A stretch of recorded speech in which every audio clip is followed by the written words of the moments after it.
Hey guys, so 9.6 just takes what we just learned in 9.5, factoring those trinomials, and it just basically adds a number to the x squared term. Okay, so it's just taking it to kind of a little bit more complicated level. So all that's changing here is we're going to now have a number that's not 1 in front of that x squared term. Okay, and I'll show you how that's going to affect this. So we're going to factor these trinomials just like we did in the past. All right, we're going to change this. Right, remember we have an x and an x, creating two binomials. The only thing is one of them is going to have to be a 2x, okay, because of this 2 out here, right? So these two numbers, right, have to multiply to this number, okay? So 2x times x is now 2x squared, so that does work out. All right, now our other two numbers we're going to come up with, okay, still have to multiply to be 6, but remember when you FOIL, you multiply this times the outside and this times the inside. So this number, this 2, is going to impact our adding up to negative 13, but it's not going to impact our multiplying to positive 6. Okay, so these two numbers just had to multiply to 6, but then when you do the outside and the inside of the FOILing, it's got to add up to negative 13. So, two numbers that add up to 6, okay, or that multiply to 6, but they both have to be negative because we've got to add to a negative number. Right, so it's going to have to be 6 and 1. So we just have to figure out how we're going to do that. So if we try negative 1 here and negative 6 there, right? If we try that, what's going to happen is we're going to get this times this. Well, first of all, this times this is 2x squared, so that's good. We've got this times this to be positive 6. That's good. All right, but when we do the outside and the inside of our FOILing, we've got a minus 12x and a minus 1x, right? Because 2 times negative 6 is negative 12. 1 times negative 1 is 1. So minus 12x minus 1x gives us our minus 13x. So that's going to be the final answer for that one. Okay? Now this next one gets a little bit more complicated because you have some options to get to 4. Okay, there's two different ways we could do this.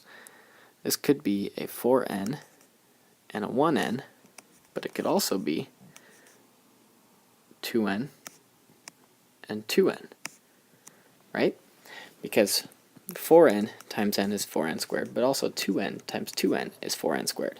So we're not sure exactly what it's going to have to look like. It's just more possible options for us to get to where we need to go, right? Well, some hints about what our next numbers should be or which one we should choose. We need two numbers that multiply to negative 3, so there has to be one positive and one negative, and those numbers are going to have to be 3 and 1 because those are the only possibilities.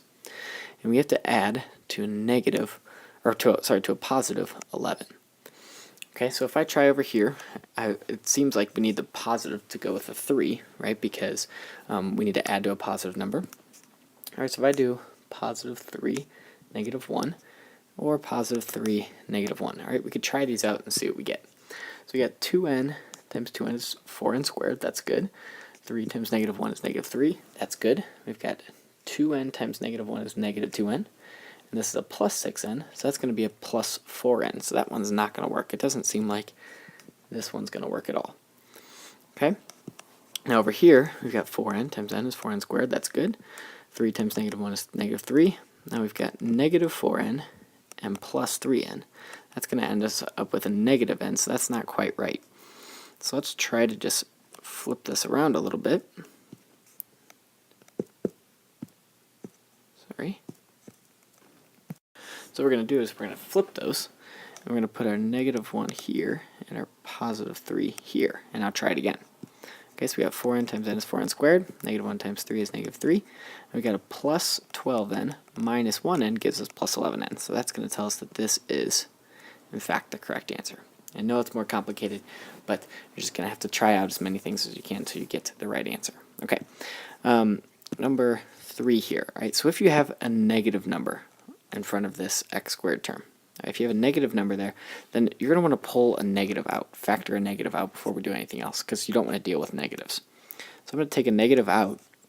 I have to take a negative out of each of these. Basically, you're just going to change the sign for all of them. So we've got a 3x squared plus 13x plus 4. Okay, so now you're just going to leave this negative out front and do the factoring just normally. So we need to have a 3x and an x.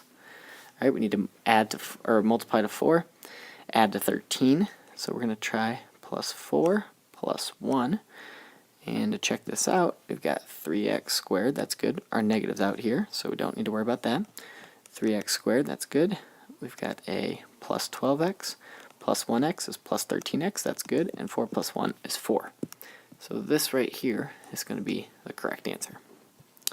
Number 4, one more practice one before we jump into the equations. Alright, we're going to factor a negative out again. Okay, so we're taking a negative out of each of these, just basically changing all the signs. So we have a positive 5y squared minus 6y plus 1. Now we factor as usual. We need a 5y and a y. Right? This is obviously multiplying to 1 is pretty easy. Right? It's got to be 1 and 1, but it has to be negative 1 and negative 1 because we need to multiply or to add to negative 6. Negative 1, negative 1. Double check, make sure it's right. Alright, we've got 5y squared, good. Positive 1. We've got a negative 5y minus 1y is negative 6y. And that's complete. Now, a couple other things you can do with this. Right? You can solve for a certain variable doing the same thing. Right? So if we have this equation and we want to solve for x, right? The first thing you have to do, remember we talked about this in class, so we want to get all of everything we have to one side of the equation and set it equal to 0. So all we have to do is add the 4 here to this side, and we're going to be left with 0 on this right side. On the left, we'll have 3x squared plus 8x plus 4, and then we can factor. We need a 3x, we need an x, it's going to be equal to 0. Okay, so we've got 3x times x is 3x squared, that's good.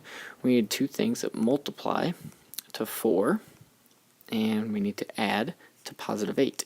So they're both going to be plus, we know that, okay, because they have to be the same sign and they're going to add to a positive. And we can try 2 and 2, or we can try 4 and 1. I'm going to try let's do 2 and 2 first, see if that works.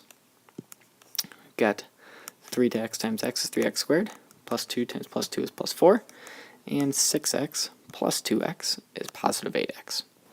Right? So now we can set both of those equal to 0 because this is our zero product theorem. So we have 3x plus 2 equals 0, or x plus 2 equals 0. Right? Because one of these two has to equal 0. So we solve both of them, and we'll subtract our 2. 3x equals negative 2, divide by 3, and x equals negative 2 thirds. Okay, on the right side here, all we have to do is subtract our 2 over, and we'll have x equals negative 2. So both of those are possible answers for x.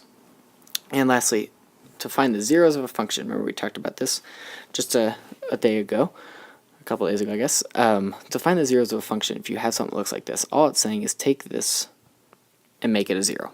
Okay, make that a 0, and then you're just going to factor just like we did above. So 0 equals 8x squared minus 6x minus 14. Now we got to factor. Now there's multiple options again for 8. It could either be 4 and 2 or 8 and 1, so that makes this one a little bit more difficult. Alright, I'm going to try 4 and 2 first. Right? So this is good because 4x times 2x is 8x squared. Okay, now we need two numbers that multiply to negative 14 and add to negative 6. Okay, so we're probably going to be using 7 and 2. That's what I'm going to try. So let's first just try negative 7 and positive 2. Alright, make sure we're good. We got 4x times 2x, right? When you multiply the fronts together to 8x squared. We got negative 7 times positive 2 is negative 14. That's good. Now for our outside and our inside, we've got 4x times 2 is 8x. 8x minus 14x, because 2x times negative 7 is minus 14. So minus 14 plus 8 is negative 6. That actually does work.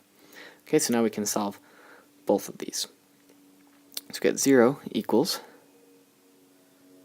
well, let me write it this way instead. Right, we could split these, because one of these two has to be equal to 0. So 4x minus 7 equals 0, or 2x plus 2 equals 0. So we can solve both of these. 4x equals 7, and divide by 4, so x equals 7/4,